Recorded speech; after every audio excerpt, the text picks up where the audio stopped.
Well, hey, happy Thanksgiving. I hope you had a great week. And I have a feeling because of all the stuff that was going on, you may have missed this. You may have missed what happened Wednesday in Sun City, because I know there's a lot going on. You're getting together with your family, whatever. There's a couple in Sun City, and they've been together for a long time, 40 plus years. And the husband got on the phone and called his son. His son lived in New York. His name was Andy, and he called him up and he said, "Hey, Andy, how you doing?" He goes, "I don't know how to tell you this. There's no good way to say this. I got some bad news for you. Your mom and I are getting divorced. We've been together for 45 years, and we can't take it anymore." And he goes, "And I'll be honest with you, I can't even talk about it anymore. Would you just call your sister and let her know?" And he hung up. And it just stunned Andy. I mean, he just couldn't believe what he heard. He just, this can't be right. And so he calls his sister, Amy. She lives in Chicago, and he calls her and he tells her what's going on. And Amy was a little more aggressive, and she goes, that is not going to happen. She says, "We are not going to allow that. There's no way this isn't going to happen." And she tells her brother, he says, get online, book a flight, and I will meet you there tomorrow, and I'll fly in too." And he's like, "Okay." And so she hangs up, and she calls her dad. And she gets on the phone with him and she tells him, she says, "Dad, I don't care what you're thinking. I don't know what's going on, but this is not going to happen. We're not doing this. Do not do anything until we get there. Andy and I will be there in the morning." And she slams down the phone. And the husband looks over at his wife and he goes, "Well, I got him to come for Thanksgiving, but I don't know how to get him here for Christmas. So Thanksgiving's a weird time, isn't it? I mean, we love Thanksgiving. And Thanksgiving today kind of means some different things, right? I mean, for most of us, Thanksgiving means getting together with our friends and family. It means eating a lot. It means watching sports maybe, or playing games, or whatever you do. And it's kind of the unofficial start of the Christmas shopping season. I know some get started earlier, some get mad and they want to wait till the end or whatever. But for a lot of people, they start right now. They're like, start getting ready for Christmas. Now, Thanksgiving is over, but it wasn't always that way.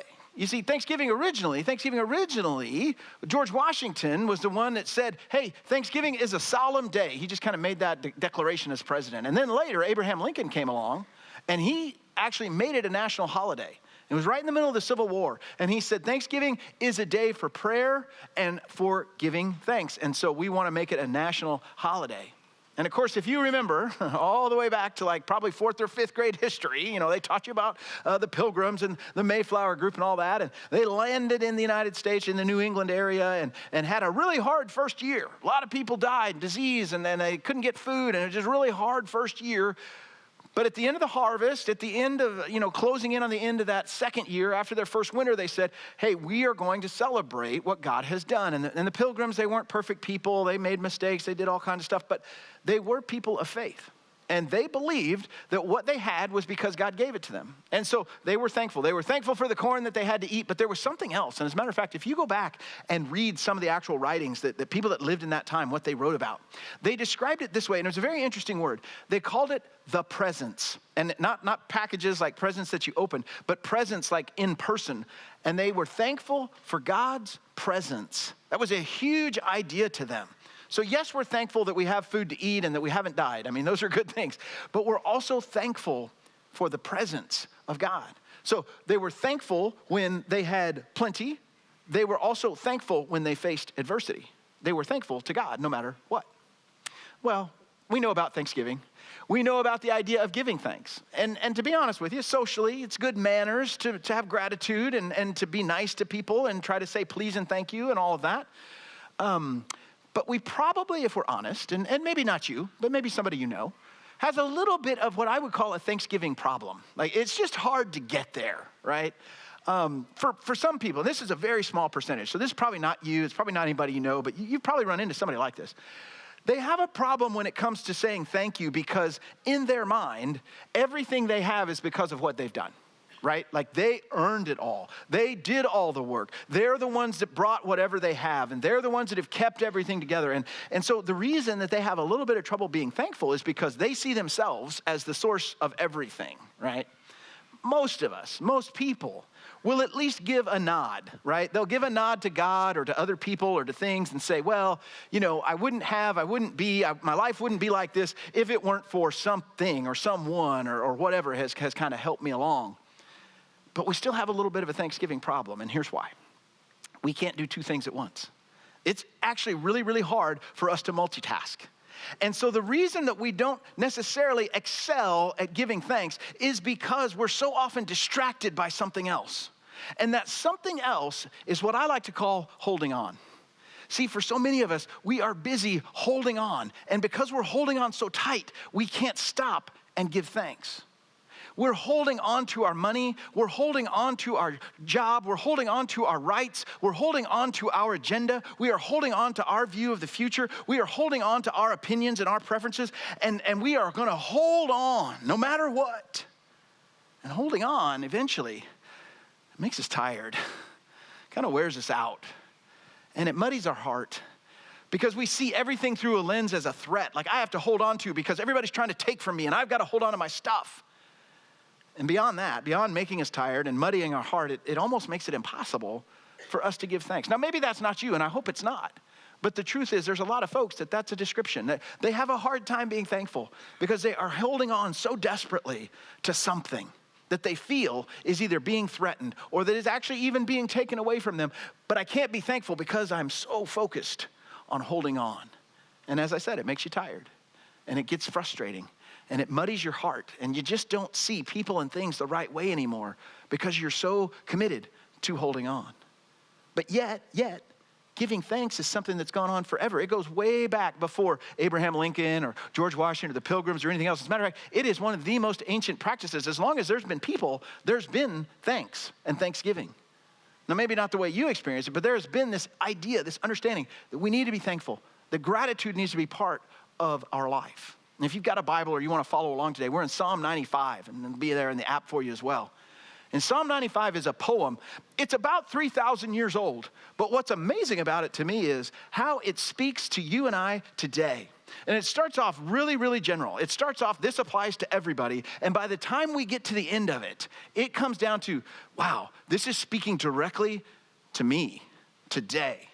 Even though it's 3,000 years old. It's an incredible statement about who God is, who we are, and how we interact together. And so let's kind of take a look at this together. Psalm 95, because what it tells us is this, that giving thanks or experiencing this idea of thanksgiving, and I don't mean the holiday, I mean a lifestyle of thanksgiving, it relaxes your hold and it brings rest to your heart. It allows you to let go. It doesn't mean you don't have to work. It doesn't mean you don't have to try. It just means I don't have to be responsible for holding on to everything in my life. I can kind of relax my grip. It's amazing what happens. The Thanksgiving can actually make that reality in your life. So let's look at Psalm 95. It says this, "Come, let us sing for joy to the Lord. Let us shout about the rock of our salvation. Let us come before him with thanksgiving and extol him with music and song." And just kind of keep your finger there for a second, because I want to make sure you understand this. I'm not good at expressing all the emotion in here, so I thought of an analogy. What is this like? This is like if your team goes to the Super Bowl, right? What happens? Well, you tailgate before the game, right? You get excited, you're going to have some food, you're going to celebrate, you're going to enjoy it. And then as the game's going on, you're cheering every time your team makes a play, every time something good happens, you're excited about it. And then if they win at the end, everybody goes crazy, and it's this huge party, and we're not done yet because we're still going to have a parade later. I mean, it's that kind of intensity. And he is saying this.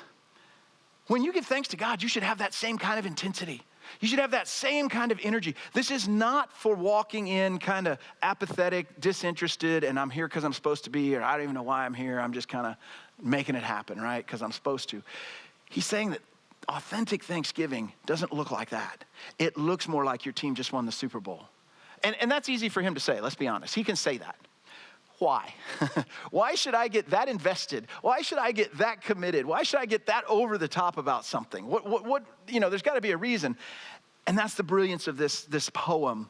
He tells us exactly why. Look at verse 3.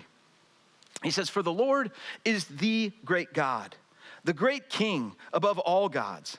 In his hands are the depths of the earth, and the mountain peaks belong to him. The sea is his, for he made it, and his hands formed the dry land." He's telling us a couple of things about God. And these are things, I'll be honest with you, you know them, but it's worth revisiting them. You know that God is all-powerful. I mean, if he wasn't all-powerful, he wouldn't really be God, right? If there were things like, well, he can't do this, this, and this, it's like, well, then he's not God. Because if God can do that, if he can't do it, he's not God. So God is all-powerful. But he has a unique statement in there. He says he's a God above all gods. And when we hear that, we probably hear one thing. The people that heard it originally, they thought of it as a standpoint of, well, we don't worship other things. We don't have these idols in our life. We're not sacrificing cows and sheep to these other gods that don't really exist. For us, it feels like that's so distant. I mean, nobody does that, right? You know there's other religions, and so some people maybe are Buddhist or Hindu or Islamic or whatever, but is that what he's talking about? Don't do those things? Is that what he means? I don't think so. I think what he means is something that we all struggle with. I know I have. Anytime we put something as an authority in our life, and that thing begins to dictate who we are and what we do, it's in danger of becoming a god. A false god, but a god. And he's making the statement that God is above all of those. So let me give you an example, because this was one from my life. When I first got out of college, I got a finance degree. I went to work for a bank, and I had it in my head to be an investment banker, and I was going to make a lot of money, and I was going to do all that. I was going to live that life and run that track. And that became, for me, a version of a God. And here's how I know, and it's the same for you. When you give something authority, really what that means is I am willing to give it my best energy, my best effort, my best time, my emotions, my heart, and I am willing to allow that thing to tell me what my life is going to look like and what I'm going to do. And so what that means is for so many of us when it comes to work is if our work becomes our God, in essence, we give our absolute best to it, which there's nothing wrong with working hard, don't get me wrong. But when it starts to tell us what to do, that's an indicator. There might be a problem here. And in my case, it really wasn't about the money, right? I mean, sometimes we think somebody that makes their career their God, it's because they want to make a lot of money. But the truth of the matter is it's deeper than that.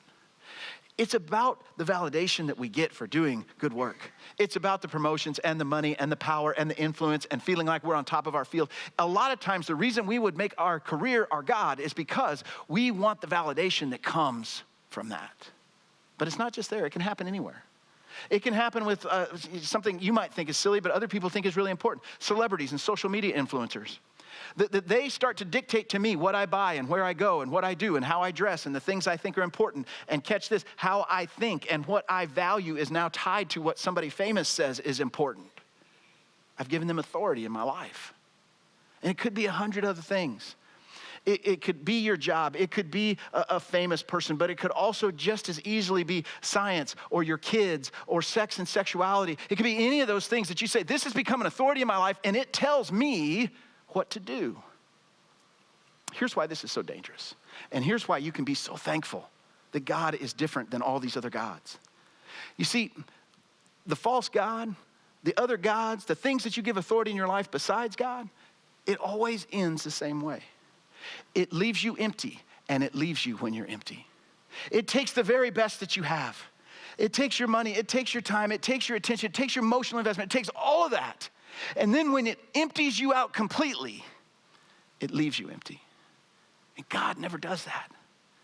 God, the real God, is for you. He doesn't need anything from you. He wants to fill you up, not empty you out. And he's saying you can be thankful because this God who is all powerful is for you. He's not trying to take from you. He's trying to actually fill you with life. But that's not all he does. That's not all he is. He talks about God has another job, another role here in these few verses. He talks about the seas and the mountains and everything else, and it got me to thinking. I love scuba diving, and so I like to read things and find things out about the ocean. And one of the things, maybe you know this, there's a chain of islands in the South Pacific called the Marianas. And in the Marianas, there's a trench. It's called Marianas Trench. It is the deepest point in the ocean that we've discovered. Now, maybe there's more, but this is the one we know about. It is so deep that you could take Mount Everest, which is the tallest mountain in the world, you could put it at the bottom of the trench, and it would still be a mile from the top of the mountain to the surface of the water. That's how far down it goes. I mean, we can't even really explore down there. We know there's some stuff, we know there's some life, but we can't actually send a person down there. We don't have the technology to do that. But do you know who knows what's at the bottom of the Marianas Trench? God does. He knows every grain of sand. He knows every fish, every microbe. He knows exactly what's there because he created everything. And for a lot of the time, that's easy for us to kind of nod our head at that and say, yeah, God's a creator. God created you. He knows everything about you. And he's not sad, and he's not disappointed, and he's not thinking, I'm going to wad that up and start over. It's none of those things. He's happy with you. He loves you. He created you, and he knows you intimately, personally, every detail. Just like he knows the bottom of the trench, he knows everything about you because he made you. and he loves you. And now you start to see, yeah, we're starting off with this big funnel. Well, God is all powerful, and God is the creator of all. But it starts to get personal. He starts to get it down to you and me. Look at verse 6. He says this, come, let us bow down and worship and kneel before the Lord our maker. And that makes sense. He's saying, in essence, we got to humble ourselves. If he's the all-powerful God, if he's the creator of everything, we need to come recognizing that God is big and I am small, right? Okay? So that's the first part. But then, verse 7, for he is our God, and we are the people of his pasture, the flock under his care. Now, I don't know anything about shepherding. I don't know anything about sheep or any of that, but I do know this. The Bible constantly points back to God as a shepherd, and Jesus even called himself the good shepherd. And when you think about it, just in the small bit of information we know about what shepherds do, we know that shepherds provide, that shepherds protect, that shepherds look out for, that shepherds are wise and gracious guides for sheep. And when you start to apply that to God, again, not to everybody else, but to you, God provides for you. God protects you. God is looking out for you. God has a place for you. God has a future for you. God has thought about and already mapped out what is next for you. Wow. Now that starts to get a little personal, doesn't it? He knows me. He made me. He's all powerful. He can do anything. Why would I not be thankful to that God? And I love the shepherd imagery. And as I was reading this, maybe you did too, it made me think of another psalm that talks a lot about God as a shepherd.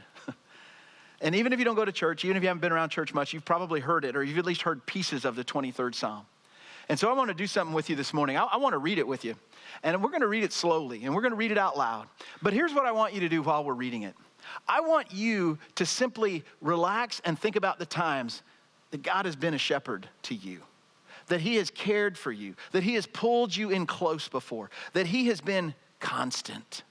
And that's so important, I think, in these days. There's times we don't even want to be with ourselves. And God always wants to be with you. You can't get him to leave. You cannot get him to leave you alone. He's close, he's constant, and he cares. And I want you to just kind of reflect on that as we read this together. So let's put it on the screen. I want you to read it out loud, but we're going to go slow. We don't need to go fast. You ready? Join me. The Lord is my shepherd. I lack nothing. He makes me lie down in green pastures. He leads me beside quiet waters. He refreshes my soul. He guides me along the right paths for his name's sake. Even though I walk through the darkest valley, I will fear no evil. For you are with me. Your rod and your staff, they comfort me. You prepare a table before me in the presence of my enemies. You anoint my head with oil. My cup overflows. Surely your goodness and love will follow me all the days of my life, and I will dwell in the house of the Lord forever. This is a hand that's not holding on. But this is a heart that's been softened. A heart that's recognized that God has been active and involved in my life. That he's brought me in close. That he's constantly with me. He's never left me alone. That he's caring for me. And it's so easy to be thankful when it's not a generic God out there that did something one day back in the past, but he is actively involved in my life. Every day, all the time. But what's, be honest with you, upsetting to me, concerning to me, is as I'm reading this, and he's telling me what God is like, and he's telling me what it looks like to thank him and to be connected to him, he shifts gears. And to be honest with you, I found it a little upsetting because I thought, this doesn't really fit here. But it does, because it continues to get more and more personal. Look at verse 7. He says, today, the last part of verse 7, apologize. Today, if only you would hear his voice. Do not harden your hearts as you did at Meribah, as you did at that day at Massah in the wilderness, where your ancestors tested me. They tried me, though they had seen what I did. For 40 years I was angry with that generation. I said, they are a people whose hearts go astray, and they have not known my ways. So I declared an oath in my anger. They shall never enter my rest. I mean, I'm reading this and I'm so excited about who God is, and I'm thinking about him as my creator and thinking about him as my king and being before him and being with him and him being my shepherd. And then I get this warning. And it's, as I said, it's intensely personal. And it wasn't for 3,000 years ago, because he uses a very specific word. He says today. He's not talking about 3,000 years ago. He's not talking about last year or last month or next month or next year. He says today. Don't harden your hearts. Which, again, I thought, well, I don't think of myself as a hard-hearted person. And he gives some depth. He says, not like what happened at Meribah and Massah. And you're like, well, I don't know what happened there anyway. It's like, you can read about it, but let me give you a quick synopsis of what happened. God's people, this wasn't for everybody else. This wasn't for the strangers. This was for God's people. God's people had gotten into a situation where things were tense. They felt hard-pressed. They felt like things were in danger, where a lot of us, and where I often would tend to try to hold on to something. They were feeling all of that. And instead of praising God, instead of thanking God and being excited about what he had done, they started to critique God. They started to complain that God wasn't being God well enough for their taste. They turned into critics. They turned into complainers. They, in essence, told God, you know what? I see what you've done in the past. Yeah, maybe, but you need to prove yourself again. You need to prove yourself to us. We don't like what's happening. We've kind of divided up and we're taking sides. And there's a group of us at Meribah and Massah that have hardened our hearts and said, God, you need to show yourself again, because we're not sure we trust you. The author of this poem said that's evidence of a hard heart. And he tells them and he tells us today, you sitting here in the seat right now, don't choose that option. There's a hard and a soft option. Don't choose the hard option, because God is disgusted by the hard heart. And we'll talk about why in just a second. But God is disgusted by the hard heart.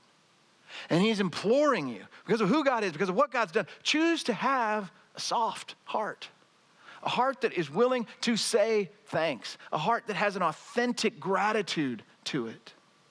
But let me give you some evidence, because again, I think those are hard things to get a hold of. What is a hard heart? What exactly does that mean? What does that look like? Let me give you kind of some characteristics of a hard heart. And I hope it doesn't describe you.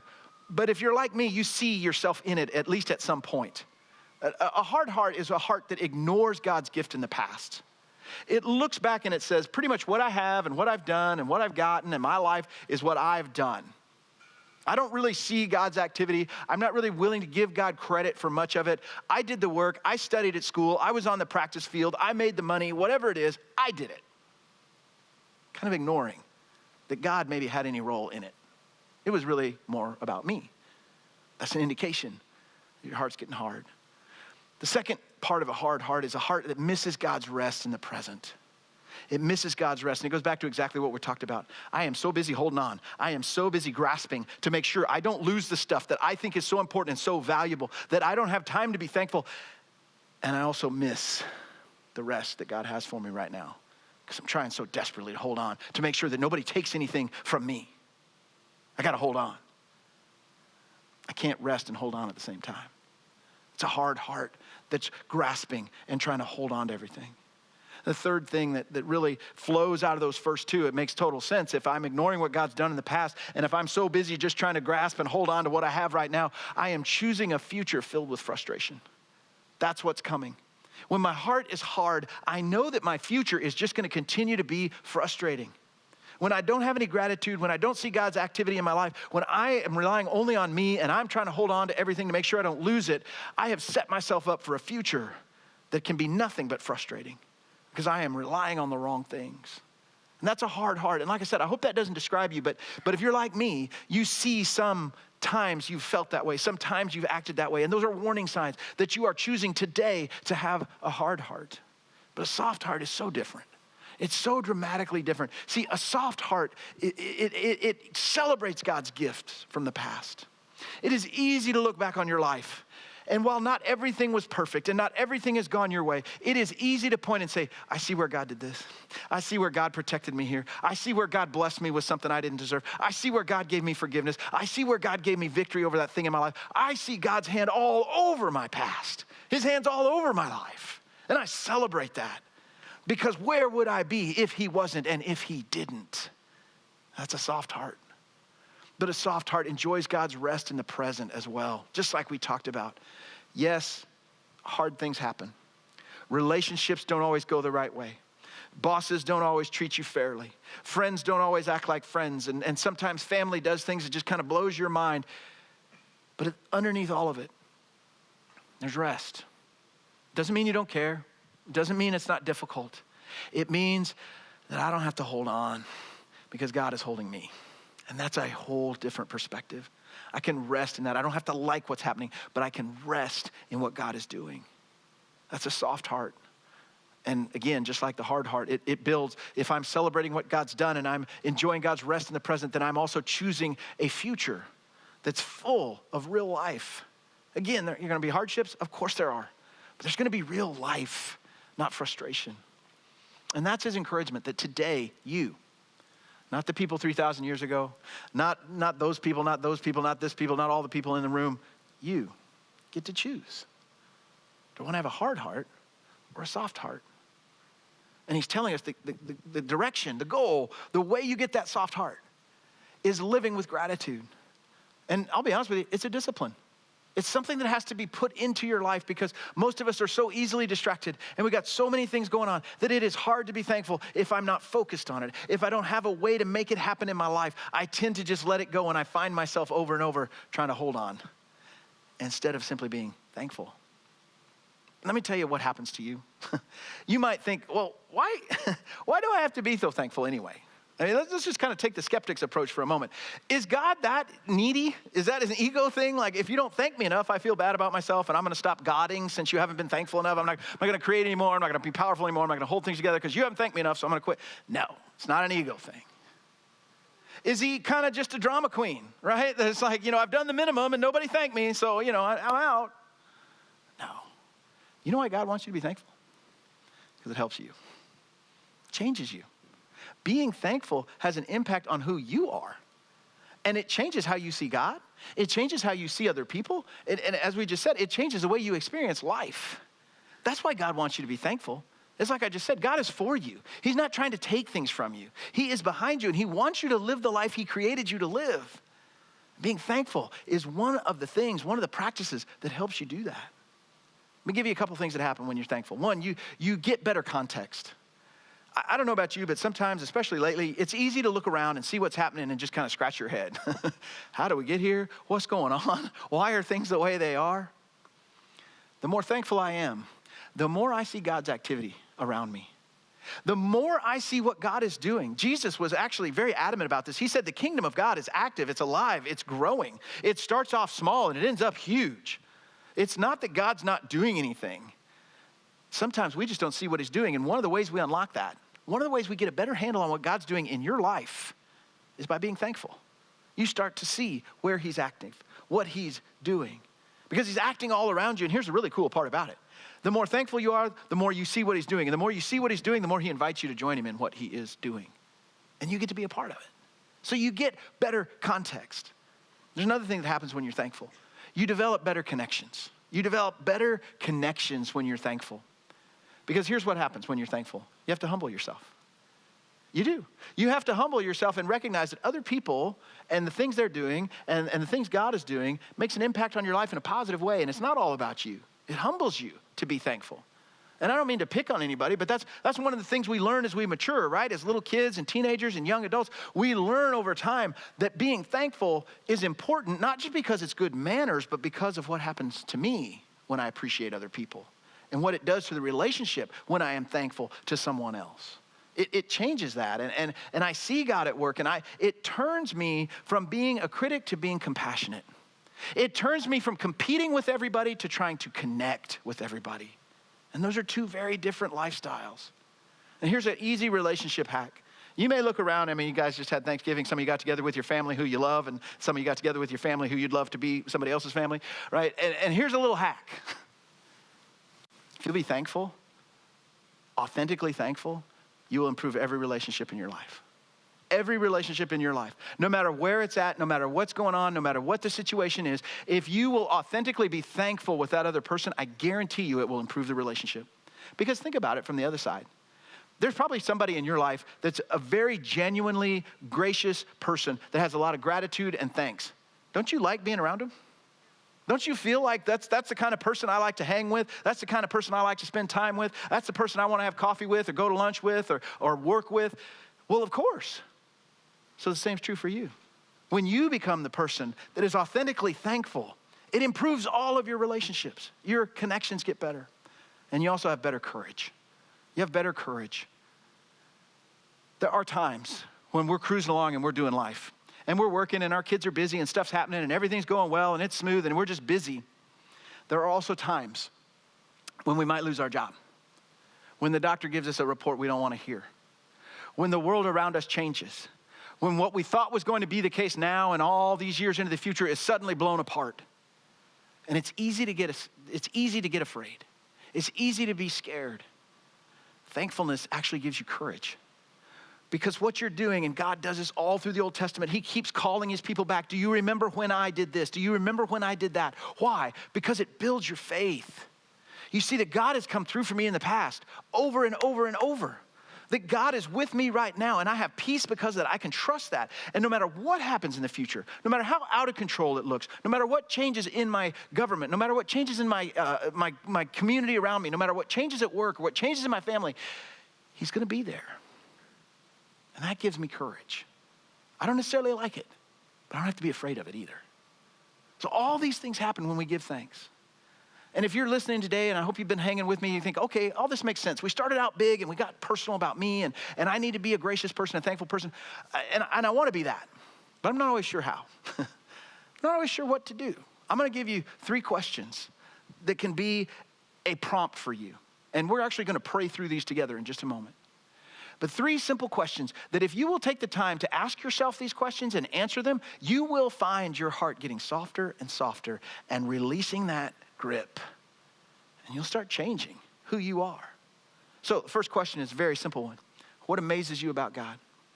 Based on what we talked about today even. Maybe is it that he is the king, that he is the creator, that he is over all things and all powerful? Is it that he's constant or that he's close or that he cares for you? What is it about God that just amazes you? Second question, who do you love having in your life? Who is it? Who is somebody you just love having this person in your life? Why do you love having them in your life? It's an easy way to be thankful. Third question, what brings you joy today? What brings you joy today? And the great thing about that question is it doesn't really matter. It could be something as big as my friend's getting married or somebody's having a baby or graduating. It could be these huge life events, or it could be as simple as I'm going to eat a chocolate chip cookie after lunch, and I'm pretty excited about that. It could be just sitting with my dog. It brings me joy today. It doesn't matter. But you see how thinking through these things, what amazes me about God, who is in my life that I love having in my life, what am I excited and joyful about today? It starts to change your heart. And this is not about positive thinking. This isn't about being a nice person. This is about softening your heart, expressing an understanding of who God is, what he has done, and how that changes you and ultimately changes all your relationships. It's actually huge. It's not a small thing. It's a big thing. So like I said, in a moment, I want to pray with you. And here's what I want to do. This is a little unusual, I know. You don't have to pray out loud. Nobody's praying out loud, all right? So don't get worried about that. But I'm going to pray, and during the prayer, I'm going to ask those questions. And I'm going to leave a little gap because I want you to answer them as we pray. So for example, I'm going to pray, hey, God, thank you for being who you are. And God, here's something that amazes me about you. And I'm just going to leave a gap. And in your heart and in your mind, I want you to tell God what amazes you about him and thank him for it. And the same way with who do you love having in your life, and the same way with that last question about what brings you joy today. I'm just going to leave a little space for you to talk to God, and then I'll close it up, all right? Let's pray together.